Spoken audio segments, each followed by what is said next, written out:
والسلام على أشرف المرسلين سيدنا محمد صلى الله عليه وسلم. من قلب المدرسة العلمية عبود إلى كل أرجاء الوطن، تخليدا للذكرى 77 لتقديم وثيقة الاستقلال، وتحت شعار أحبك وطني. تحتفل بلادنا يوم 11 يناير من كل سنة بذكرى وطنية مجيدة، ألا وهي ذكرى تقديم وثيقة المطالبة بالاستقلال. هذه المعلمة البارزة في تاريخنا الوطني تحمل توقيع 59 شخصية وضعت بتنسيق بين الحركة الوطنية وجلالة المغفور له محمد الخامس، فألهبت حماس الشعب المغربي حيث وقف وقفة رجل واحد وراء عاهله ضد المستعمر ليعلن للعالم أجمع إرادته في وضع حد لنظام حماية. ورغم مرور السنين فإن هذا الحدث التاريخي العظيم يبقى يوما خالدا في قلوب كل المغاربة والأجيال القادمة، مليئا بالذكريات والعبر الفضولية والروح الوطنية الصادقة. وبهذه المناسبة فباسمي واسم كافة كل التلاميذ والتلميذات فإننا نعبر عن افتخارنا واعتزازنا بإحياء هذه الذكرى الوطنية المجيدة، وفاء لشعارنا الخالد الله الوطن الملك. قال تعالى: من المؤمنين رجال صدقوا ما عاهدوا الله عليه فمنهم من قضى نحبه ومنهم من ينتظر وما بدلوا تبديلا. صدق الله العظيم. Chers enfants, notre leçon d'aujourd'hui a pour titre le manifeste de l'indépendance. Le manifeste de l'indépendance, j'ignore la signification de ce que vous venez de dire. Pouvez-vous l'expliquer s'il vous plaît? D'accord mon enfant. Le manifeste de l'indépendance conteste l'un des événements phares dans l'histoire glorieuse de notre chère patrie. C'est une véritable illustration de la parfaite symbiose entre le roi et le peuple. S'il vous plaît, maîtresse, pouvez-vous être plus précise? Moi aussi, j'ai du mal à comprendre ce que vous voulez dire par le manifeste de l'indépendance. Si je comprends bien, je crois que nous allons parler de la présentation du manifeste de l'indépendance qui a été faite le 11 janvier 1944. Oui, c'est cela. Mes chers enfants, il y a 76 ans, le roi Mohammed V et le peuple ont combattu ensemble pour mettre fin au régime du protectorat. Maîtresse, pardon de vous couper la parole, mais je n'ai pas compris ce que veut dire le mot protectorat. Je peux l'expliquer, maîtresse? Mon grand-père me parle souvent de l'histoire de mon pays. Il me dit que je suis marocaine et que je dois connaître parfaitement les événements qui ont fait leur civilisation, y compris celui dont nous parlons aujourd'hui. Oui, ma chérie, à toi, tu peux prendre la parole. Le protectorat, c'est lorsqu'un État met sous contrôle un autre État, en prétendant qu'il veut par ceci le protéger. Et c'était exactement ce qui s'est passé dans notre pays en 1912. C'est exactement, l'enfant. Le protectorat français au Maroc fut exercé par la France dans l'Empire chérifien le 30 mars 1912. Oui, je comprends maintenant pourquoi l'autre fois j'ai entendu mon grand-père dire à ma grand-mère que la période du protectorat français avait fait vivre les Marocains des moments difficiles. Il a tout à fait raison, son grand-père. Les Marocains se sont humiliés, provoqués et dépouillés de leur liberté. Eux qui avaient conservé leur indépendance pendant 13 siècles. Eux qui avaient vécu librement après le protectorat et se sentaient prisonniers de ce régime. Alors, c'était le moment convenable de dire non à cette tragédie. Le roi et le peuple ont décidé de faire face au système du protectorat français. Tous les deux étaient d'accord sur le fait qu'un changement de la situation du Maroc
Là où le sable est grand, là où la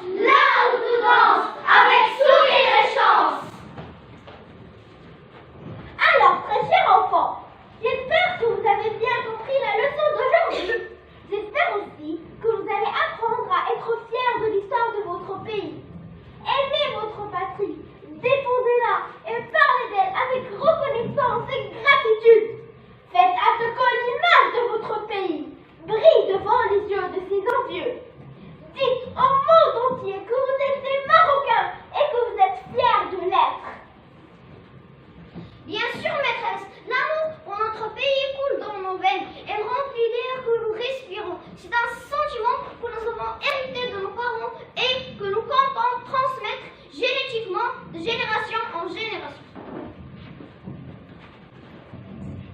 Nous serons de futurs citoyens utiles pour le développement de notre pays. Nous n'avons pas seulement à apprendre à lire et à écrire, nous devons aussi connaître notre Maroc, sa géographie et son histoire, son corps et son âme.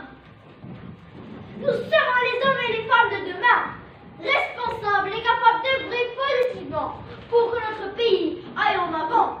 Nous devons dès notre petit âge apprendre à témoigner notre amour et notre reconnaissance pour notre pays, le Maroc, le pays vaste et varié.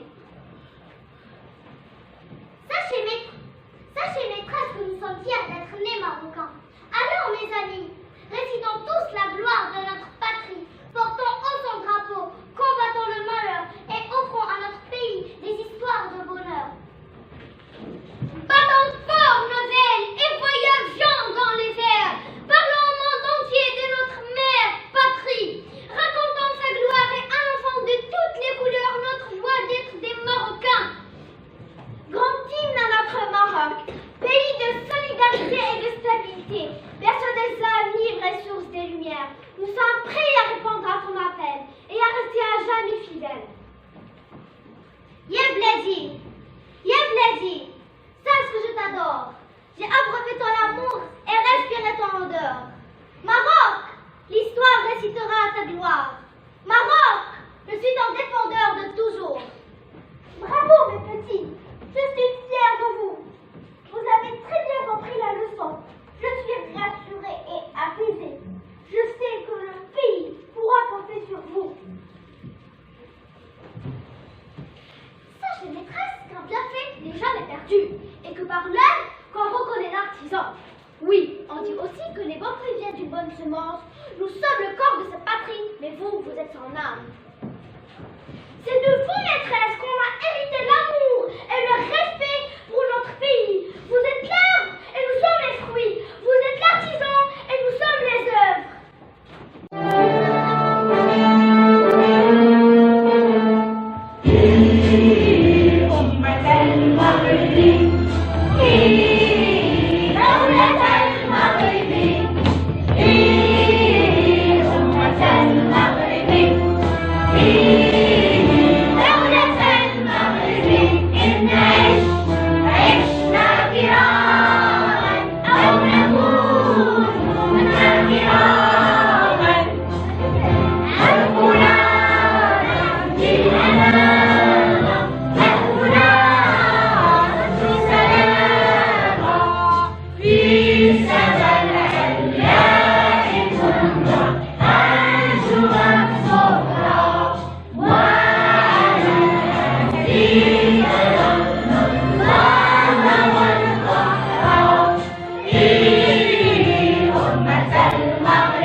كلنا أحرار احنا يا المغاربة،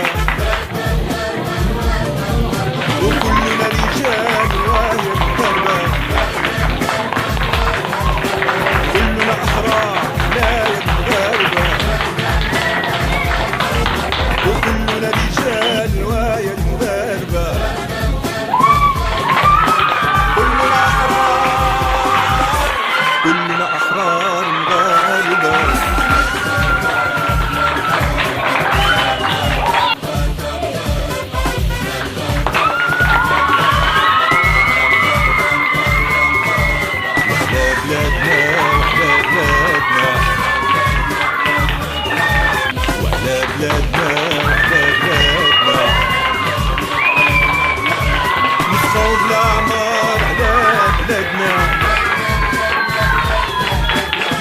الأعمار على بلادنا،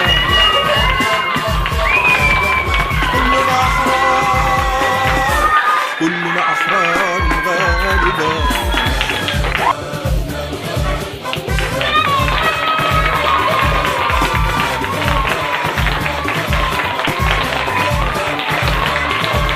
احنا مغاربة والسكن واحد، تاريخنا الخالد هو الشاهد.